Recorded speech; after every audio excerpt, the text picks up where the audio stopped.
네, 예. 예, 자유한국당 대구 달서병 당협위원장 국회의원 자유한국당 국회의원 강효상입니다. 이번 18 대학살에 대한 국민적인 충격은 정말 상상을 불허하고 있습니다. 아마 그 50 때 전두환 군사 정권에 의한 호언 선언과 같은 그 정도의 충격이 아닐까. 우리 언론의 대명사인 우리 조중동 신문에 한번 신문 제목을 한번 좀 보십시오. 이런 표현이 나올 수가 있습니까? 대학살. 동아일보 사설입니다. 이 폭거, 이 정권에 대한 언론이 이런 표현을 쓴다는 것은 정말 이 언론이, 이 정권이 정말 지켜야 될, 넘어서는 안 될 마지막 선을 넘었다는 증거입니다. 비교적 온건하다는 이 중앙일보조차 정의가 학살됐다라는 표현을 썼습니다. 이 정의가 학살된 이 땅에 저희가 지금 있는 겁니다. 이 21세기 대명천지에 지금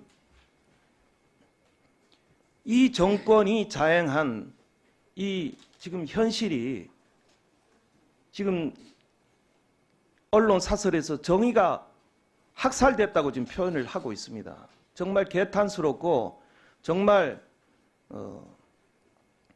이 정권에 대해서 정말 표현할 수 없는 정말 마음으로 규탄과 비난을 합니다. 지금 최이배 의원님께서 어떤 일방적인 법사위 개최에 대해서 지적을 하셨습니다마는 저는 이것은 근본적인 문제는 우리 국회가 과연 제대로 국회 사명을 다하고 있느냐에 대한 근본적인 의문을 던지는 것이 바로 오늘의 이 비어있는 이 민주당 의원들의 비어있는 이 자리가 바로 오늘 이 반쪽 국회뿐만 아니라 이 반쪽 의회, 반쪽 대한민국, 그리고 반쪽 정의, 이 정의가 죽었습니다. 반쪽이 죽었으면 이게 죽은 거예요. 당연히 이런 그 권력의 남용, 행정부의 권력 남용에 대해서는 당연히 우리 국회에서 여기서 항의를 하고 지적을 하고 현안 질의를 하고 사실 파악을 하는 것이 너무나 당연한 일임에도 불구하고 이렇게 그리고 이런 그 상임위를 긴급 소집하는 것은 위원장으로서의 너무나 당연한 책무이다. 여기에 국회의원의 헌법상의 행정부를 견제하고 국민의 알 권리를 보장하고 국민을 대신해서 이런 그 사실을 파헤치고 행정부의 책임을 물어야 할 의원들이 자신들의 책임을 완전히 방기하고 청와대의 시녀인 것처럼 행동하는 이 자체가 오늘날 우리 국회의 현실을 정말 보여주는 개탄스러운 상황이다라는 정말 말씀을 드립니다. 이런 국회가 어떻게, 이런 민주당이 어떻게 정의를 얘기하고 권력 상권 분립을 얘기를 할 수 있겠습니까? 자, 이번 대학살이 수사방해이고 사법방해이라는 것은 너무나 명백합니다.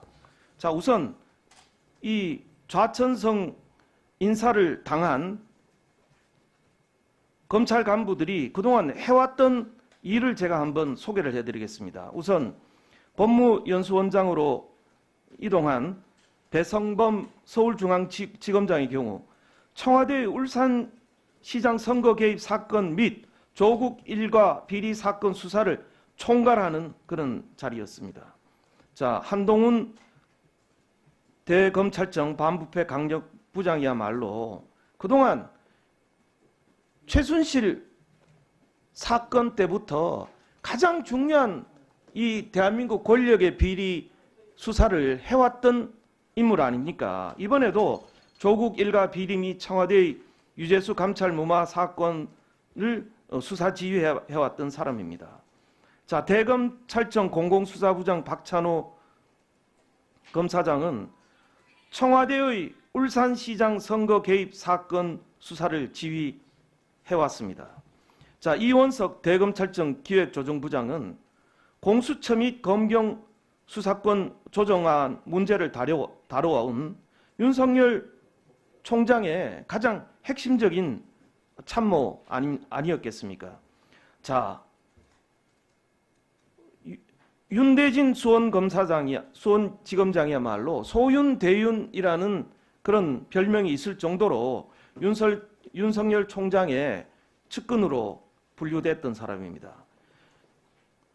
이번 핵심 수사의 라인에도 없었던 사람을 이런 식으로 감정적으로 윤석열 총장의 측근이라는 이유 하나만으로 이렇게 대학살하는 이유를, 저는 이 권력이 그야말로 감정을 잃었다, 그러니까 이성을 잃었다, 감정의 자제력을 잃었다, 감정을 폭발시켰다, 이성을 드디어 상실했다. 흔히 시쳇말로 지금 인터넷 SNS에서 떠돌아다니는 정말 권력이 이게 제정신이냐, 이런 표현에 적합한 바로 인사가 아닐 수 없습니다. 대검찰청 차장검사 강남일 차장검사도 마찬가지입니다. 바로 자신의 최측근 참모인 대검찰청 차장검사가 이동하는 것도 윤석열 총장이 몰랐다는 거 아닙니까? 대검찰청 과학수사부장 이두봉, 형사부장 조상중, 인권부장 문홍성, 공판 송무부장 노정현, 모두 다 윤석열 총장이 임명하고 신임해왔던 검사들입니다. 이런 사람들을 일거에 좌천하고 학살했다. 자, 이번에 지금 검찰청법 34조에 대해서 추 장관은 무슨 의견을 듣는 거다, 이런 얘기가 있습니다. 그러나 오늘 아침에 정말 이 한국일보 신문 박스에서 법조 우리 기자분 언론인들이 아주 명쾌하게 정리를 해주셨어요. 이 바로 검찰청법 34조는 강금실 노무현 정부 초대 법무장관인 강금실 전 장관과 송강수 당시 검찰총장의 인사권 충돌 이후에 송강수 장관이 국정감사에서 인사에 불리하다고 생각하면 검사들이 소신 있게 수사를 하지 못한다. 검찰 수사의 중요성과 독립성은 의주도 중요하지만 인사의 객관화와 공정화도 중요하다. 고 강조했고, 검찰총장과 법무부 장관 간 검찰 인사 문제 협의를 법률상 명문화해야 된다라고 주장해서 법률상 이 법 개정을 건의해서 이어서 2004년 1월 검찰청법 제34조가에 기존에 없던 법무부 장관은 검찰총장의 의견을 들어 검사의 보직을 재청한다는 문구가 추가가 됐습니다.